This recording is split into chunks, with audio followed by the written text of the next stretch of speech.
네, 안녕하세요. 강정표 강사입니다. 자, 이번 시간에는 공용수용의 당사자.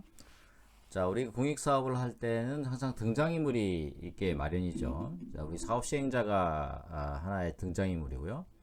두 번째가 우리 토지 소유자와 관계인이 이제 하나의 등장인물이 되겠습니다. 자, 여기 이제 등장인물에 있어서 그러면 이제 공용수용의 그 주체가 무엇이냐? 이게 이제 항상 공익사업에 관련된 쟁점에서는 항상 논의가 되고 있는 것인데요. 공익사업을 수행하기 위해서 토지 등을 취득하는 경우에 형성되는 법률 관계에 있어서 그 당사자는 뭐예요? 공익사업을 통해서 필요한 토지 등을 취득하는 사업 시행자와 토지 등을 양도하거나 박탈당하는 토지 소유자 및 관계인이 그 양 당사자의 법률 관계라고 할 수 있겠습니다. 자, 그렇다고 하면은 사업 시행자는 공익사업의 주체로서 수용권을 통해서 목적물을 취득하는 수용권자가 되고, 토지 소유자 및 관계인은 수용의 목적물인 재산권의 주체 즉 피수용자의 법적 지위를 갖게 되는 건데요. 우리가 수용권 주체에 관련돼서 여러 학설이 등장하고 있습니다. 과연 사업 시행자인 국가나 지자체인 경우에 있어서, 특히 이제 국가인 경우에 있어서 수용권자의 의문이 없으나 국가 이외의 공공단체인 경우나 사업 시행자인 경우에 과연 수용권자는 누구인가에 대한 견해 대립이 있습니다. 자, 그래서 국가 수용권설, 사업 시행자 수용권설, 그 다음에 국가 위탁권설이 대립하고 있는데요. 결국은 공용 수용의 본질은 국가에 의한 재산권 박탈이기 때문에 국가만이 수용권을 가질 수 있고, 수용권의 주체는 수용 청구권을 갖는다, 이렇게 보는 견해가 되겠습니다.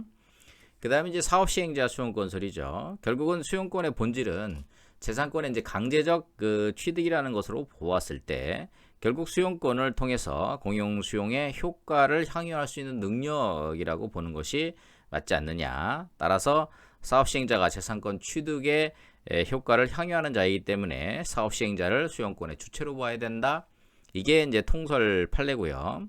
자, 그 다음에 이제 국가 위탁건설은 국가에 귀속된 국가적 공권이기 때문에 국가는 사업 인정을 통해 국가적 공권인 수용권을 사업 시행자에게 위탁하는 것으로 본다. 이런 학설이 있습니다.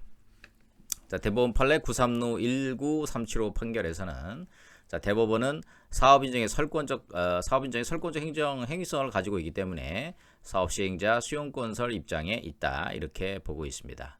결국은 나중에 보상금을 주고 이에 대한 수용권을 행사해서 그 권리를 향유할 수 있는 자는 결국 사업 시행자가 돈을 주는 거고, 보상금을, 그리고 그 권리를 향유하는 자도 사업 시행자가 되겠죠.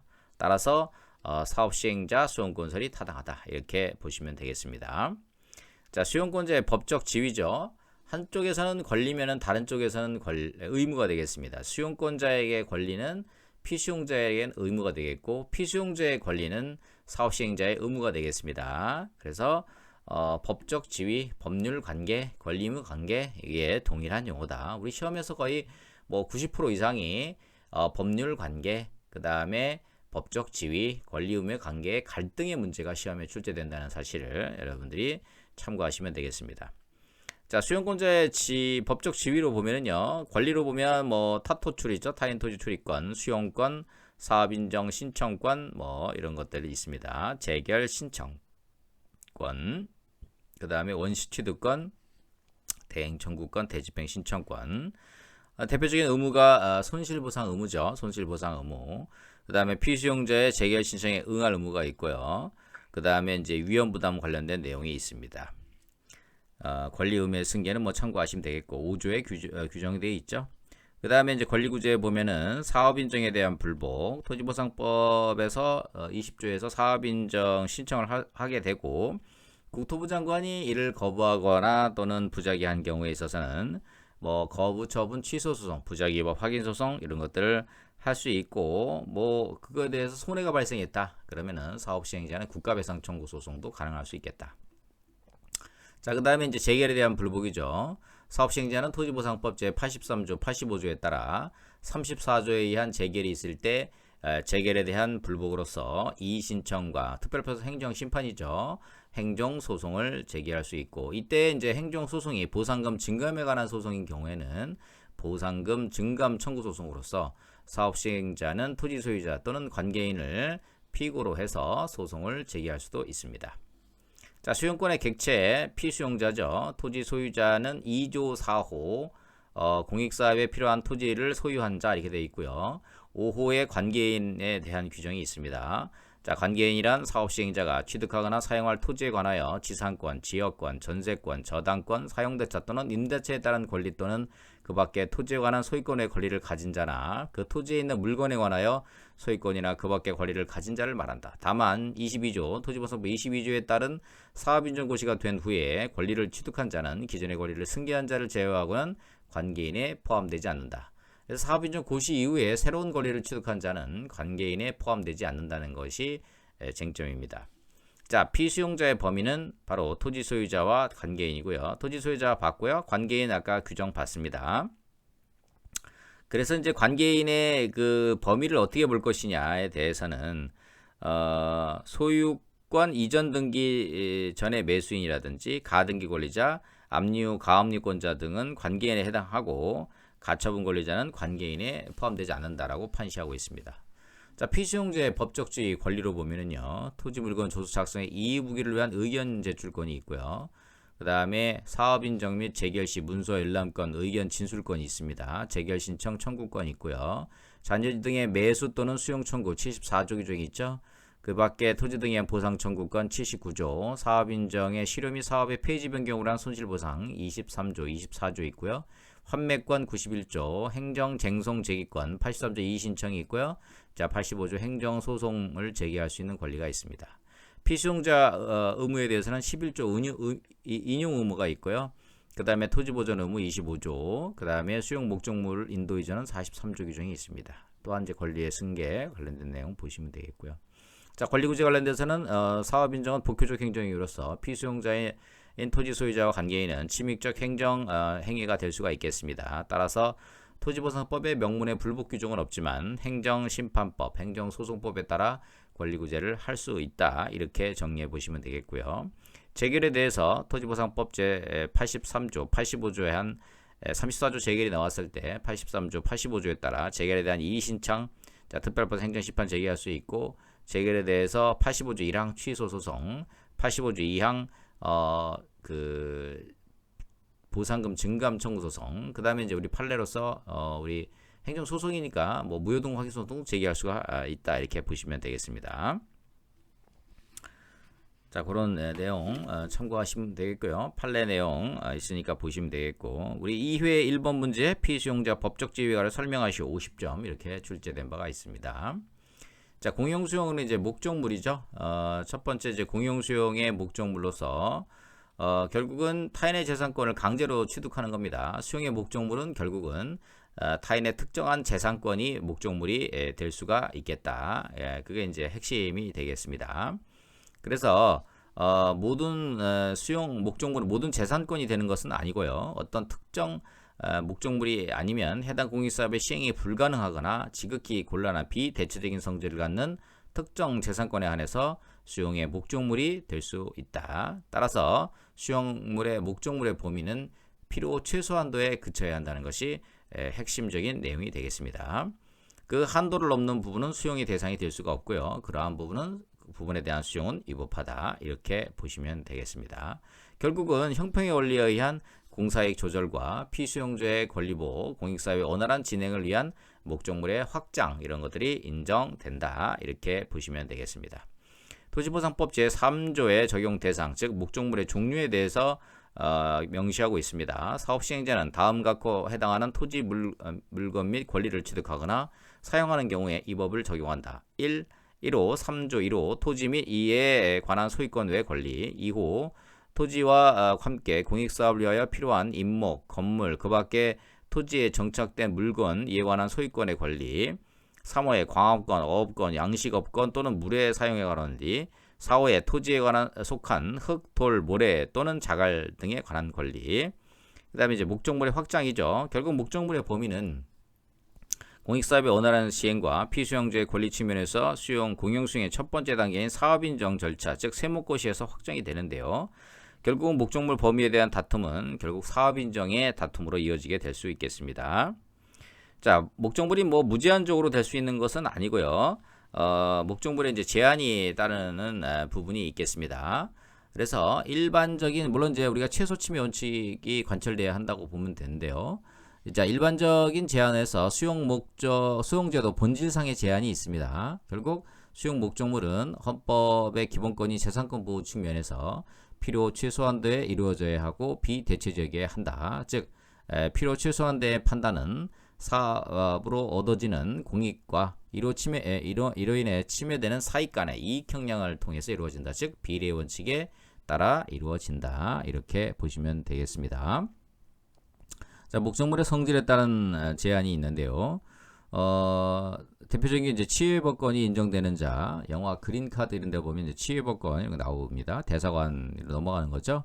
국공유 재산, 그렇죠. 일반 재산, 우리가 예전에 이제 잡종 재산 이런 데 그건 제외하고요.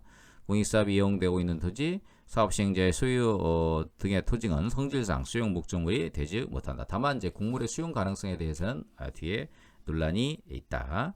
그 다음에 토지의 세목고시에 따른 제한이죠. 수용 목적물은 사업 인정의 고시 중에 세목고시에 포함된 물건에 한한다는 겁니다. 따라서 세목고시가 포함되지 않은 물건은 확장 수용의 경우를 제외하고는 수용의 목적물이 되지 못한다. 이렇게 보시면 되겠습니다. 자, 그래서 우리가 이제 목적물의 확장 포인트가 있는데요. 44페이지 칠판 기준에서요. 목적물의 확장에 관련돼서는 결국은 이제 필요 최소한도에 그쳐야 한다라고 보는데, 이게 결국은 이제 공사의 형량 과정이 이제 진행되다 보니까 결국은 짜투리 땅 같은 것들이 남게 되면은 피수용자한테는 되게 억울할 수가 있거든요. 그래서 이러한 부분들을 일종의 사달라라고 할 수 있는 이제 확장 수용이 이제 가능한 것이냐, 이런 부분들이 논의되고 있습니다. 자, 확장 수용이라는 것은 특정한 공익사업을 위해서 필요한 범위를 넘어서 수용하는 것을 우리가 확장 수용이라고 하는데요. 결국은 확장 수용은 토지가 공익사업에 직접 필요한 것은 아니라 피수용자의 이익을 위해서 손실보상 관점에서 취득을 하게 되는 것이죠. 그래서 확장 수용의 법적 성질이 무엇이냐, 이거에 대해서 이제 논란이 있습니다. 그래서 이게 사법상 매매다. 똑같은 우리가 사적자치 영역과 같이 피수용자의 합의를 바탕으로 해서 수용이 아니라 사법상 매매로 하는 거다라는 견해가 있고요. 아니다. 공법상 특별 행위설이다. 확장 수용은 일반적으로 피수용자의 청구에서 이루어지는 해당 공익사업의 필요한 도를 넘는다는 점에서 수용이 아니라 일종의 특별한 공법 행위다라고 보는 견해죠. 통설 판례는 공용 수용설입니다. 확장 수용은 공용 수용에 있어서 하나의 특수한 예기는 하나, 그 본질에 있어서는 일반의 공용 수용과 다를 바 없다. 이 공용 수용으로 본다. 그래서 이제 우리 잔여지 수용 청구권에 대해서는 그 요건을 구비한 때 토지 수용인의 특별한 조치를 기다릴 것 없이 청구에 의해서 수용 효과가 발생하므로 형성권 성질을 갖는다. 이런 말이 등장하는데요. 자, 형성권이라는 것은 일방적 의사표시로서 효과가 발생하는 것을 말합니다. 우리가 대표적인 게 잔여지 수용 청구권이 있고요. 그 다음에 환매권이 대표적인 형성권 내용이 되겠습니다. 자, 확정 수용에 대해서는 뭐 뒤에서 자세히 또 말씀드리도록 하고요. 그 다음에 이제 지대 수용이라고 있습니다. 자, 지대 수용이라는 것은 공익사업에 직접 필요한 토지 이외에 이와 관련된 사업의 시행을 위한 건축, 토지의 조성, 정리에 필요한 때 그 토지에 인접한 부근의 일대의 토지를 수용하는 거다라고 볼 수가 있는데요. 결국은 이제 지대 수용의 목적은 사업지의 공사의 진행이라든지 그 다음에 지가의 상승의 귀속, 그쵸, 이런 부분이 있습니다. 자, 우리나라에서는 지대 수용을 인정하고 있지 않은데요. 자, 긍정하는 견해, 부정하는 견해 이렇게 대립을 하고 있습니다. 뭐 참고적으로 보시면 되겠고요. 현행 우리 법제에서는 지대 수용은 인정하고 있지 않다. 이렇게 여러분들께서 정리해서 보시면 되겠습니다. 결국은 이제 확장 수용이 이제 앞으로 계속 여러분들 공부를 하시겠습니다만은, 자, 확장 수용에서 우리가 시험에서 전체 맥락을 짚을 때 중요한 포인트가, 자, 확장 수용의 의의 및 취지 공부하는 거 중요하고요. 두 번째, 확장 수용의 법적 성질에 관련된 거, 학설, 판례, 검토 이런 내용들 보시면 되겠고요. 자, 확장 수용의 종류에는 우리가 72조 완전 수용, 74조 잔여지 수용, 그 다음에 75조에 있는 이전 수용에 있습니다. 물론 이제 시험은 잔여지 수용이 거의 90% 나오고, 그 다음에 완전 수용이 한 10% 내외로 출제가 된 바가 있습니다. 그래서 그런 부분이 있고, 그 다음에 자녀 건축물의 수용 관련된 확장 수용에 이제 대표적인 한 4가지 패턴이 있다고 하면요. 그러면 이제 확장수에 대한 권리구제는 무엇이냐? 이게 별도로 명시적으로 확장 수용에 관련돼서 우리가 이제 74조라든지 72조에 딱 떨어지지는 않는데, 결국은 이제 이걸 통해서 우리가 이의 신청을 한다든지 또는 이제 행정소송을 통해서 한다든지, 그럼 인사소송도 가능한 것이냐, 이런 이제 법리가 등장하게 되겠습니다. 뭐 결론부터 말씀드리면은 확장 수용에 대해서는 특별법상 행정심판으로서 이의 신청이 가능하고요. 그 다음에 기본적으로 행정소송으로는 결국은 이제 보상금을 달라고 하는 거니까 보상금, 증감, 청소송, 사건 번호 2008도 822 뭐 이런 것들이 대표적인 불복의 내용이 되겠습니다. 확장 수용에 대해서는 다음 시간에 또 자세히 공부하도록 하고요. 자, 이번 시간에 여기까지 공부해 보도록 하겠습니다. 최선을 다하고 포기하지 않는 자세로 성심을 다할 때 여러분들의 노력과 열정이 하늘에 닿아서 꼭 감정평가사 합격하시리라 믿습니다. 오늘도 건강하고 최선을 다하는 하루 되시기 바랍니다. 감사합니다.